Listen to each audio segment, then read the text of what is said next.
The weather improved, so did the scoring, but it looks as though the 145th Open Championship has developed into a two-horse race. Welcome to our Day 3 wrap, presented by Titleist. I'm joined by iseekgolf.com analyst Bruce Young. Bruce, have I got that right? Is this a two-horse race between Phil Mickelson and Henrik Stenson now? Morning to you, Rod. Well, it'd be a brave man to suggest otherwise, I would say right now. It's hard to imagine the five-shot gap between the second-place Mickelson and Bill Haas.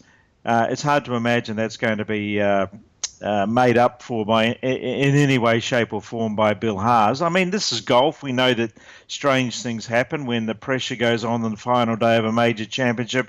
But the quality of golf both Stenson and Mickelson are producing, the fact that they've been in form of late, they had a pretty solid week last week at the Scottish Open, which was a very good preparation for both of them.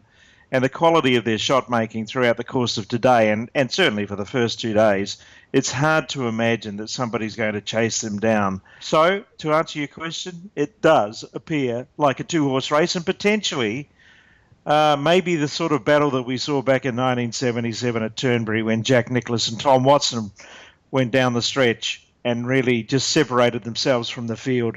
This appears to have that same sort of a feeling. I don't know, much will depend on how conditions are tomorrow, but the way things are shaping, that five-shot gap just appears too much for the others to chase down. We saw what was a thrilling head-to-head duel between the two today, Bruce, and they're polar opposites, aren't they, in many ways? Mickelson, a good ball striker, no doubt, but really just a magician around the greens. Stenson just hitting those laser-like irons. Fascinating to watch the two of them go at it in completely different ways. Stenson's really been machine-like throughout most of his career, and I suppose to many people's eyes it's been a surprise that he hasn't been able to win a major to date. He's, around 40 now. He's had plenty of opportunities. Will put himself in a position on many occasions to win a major championship, and I think in many ways it'd be fitting if this was the major championship that he was to win. He's a high-quality player. He's won a lot of really big events, not necessarily major championships, as we've said. But this is no flash in the pan. This is a guy that's been warming to this for a long time, and he's stated that he's not going to have a great deal of opportunities left, I suppose, as you reach into your 40s, although Mickelson defies that logic to some extent. But Stenson recognises that there won't be many opportunities such as this that will present themselves again. So he knows deep down he's got to take advantage of it. That puts pressure on him in its own. But this is really shaping as a great battle tomorrow, I would think.